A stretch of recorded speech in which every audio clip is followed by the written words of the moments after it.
The first week of the quarantine, back in mid-March 2020, I was looking for a brand of sausages I like. It's a kielbasa sausage made of turkey and no additives, which is what was most important to me.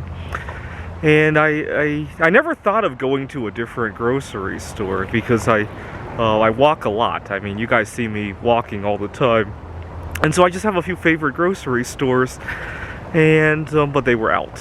And I got so fixated on getting the sausages for some reason that I spent the next I spent an hour, 2 hours going from store to store. And to give you an idea of how much I wanted those sausages, I didn't have toilet paper either. And that didn't seem to bother me. I would have to go into the shower after pooping. That didn't bother me. If anything, I didn't mind at all, because I remember I was talking to my family. They were worried for me. And I said, you know, I think somebody might need that toilet paper more than I do. You know, I have a way around it. You never know if somebody has a disability or even if they just can't think outside of the box. You know, I don't mind not having the toilet paper, but I really cared about not having the sausages. And that's when the light bulb went off that I'm a junkie. And that's when I really revved up my resolve. And at the beginning, you saw me go. Actually, it was at that time that I began another 30-some hour fast, if I remember correctly. Look up fasting because in recognition of the COVID-19 crisis on my channel. I believe that's around the time that I went on another fast. But that wasn't the only time I exhibited junkie kind of behavior with my food, which is what made me want to wake up to the fact that I need to do something about this. I talked about in another video how I had lost a job over it, how I jeopardized another job over it. One time, this was when I was living in Manhattan, my girlfriend had come to visit. She was living in Rochester at the time. And I was staying in, I was sharing an apartment with 3 others.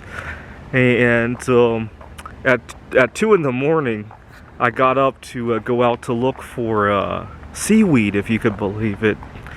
And my girlfriend was like, "Where are you going?" And I said, "Oh, I need to get some snacks." And she was like, "What time is it? At this time of the day?" And I was insistent, and she was pretty upset about that. And actually, the next night I had a similar event, and I actually threw up in the middle of the night. But at the time, it didn't seem to bother me, though. But during the quarantine, how many times have I fasted during the quarantine? I would say I fast almost every day for at least 14 hours, usually more. And then at least once every 2-3 weeks, so I do a longer term fast. Next week, September 11th, I'm hoping to fast 2,996 minutes. That's a little bit over 2 days. I think I can do it. I hate to let those people down, those 2,996 people and their families down, and so that's usually a big motivation for me to keep going on the fast.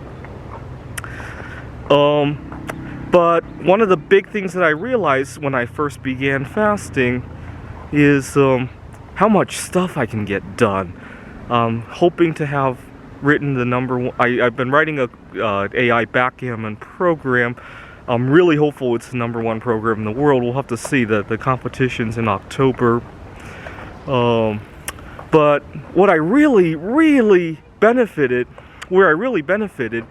is see, I'm in Missoula, Montana right now. I've kind of moved here semi-permanently, at least until we actually have to go back to the office.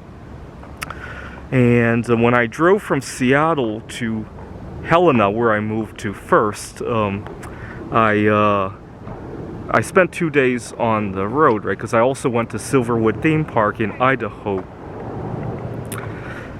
And I had the trip to myself. I didn't have this junkie kind of behavior.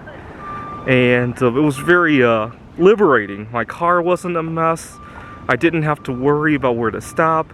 You know, I didn't have to worry about if I should go to a motel room so I could plug in my crock pot. I didn't have to worry about all that. I just took the trip the way I really should have.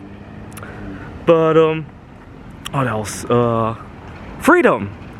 But I can't tell you how many times I really needed to get work done, and my body was like, let's get this food, let's get that food.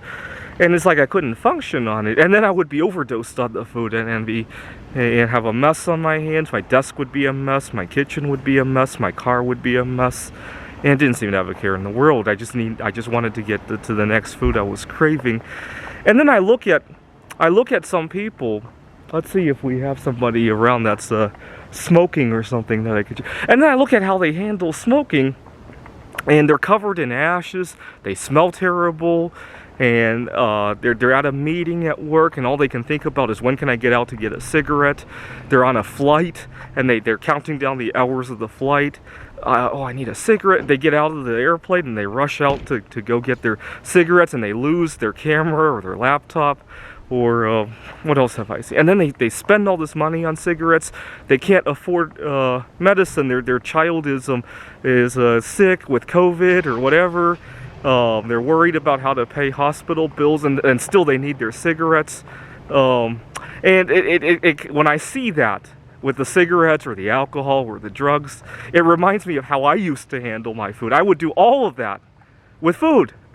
And I'm so glad that I'm not a junkie anymore. I do feel it's kind of unfair, though. Those people with the cigarettes, the alcohol, the drugs, they have the option of completely getting off of it. I don't have that option with my food, so it's a little bit different challenge. It might not be as addictive, but it poses a different challenge. But even still, I feel a lot less of a junkie now compared to even just 6 months ago when I was looking for the kielbasa sausages.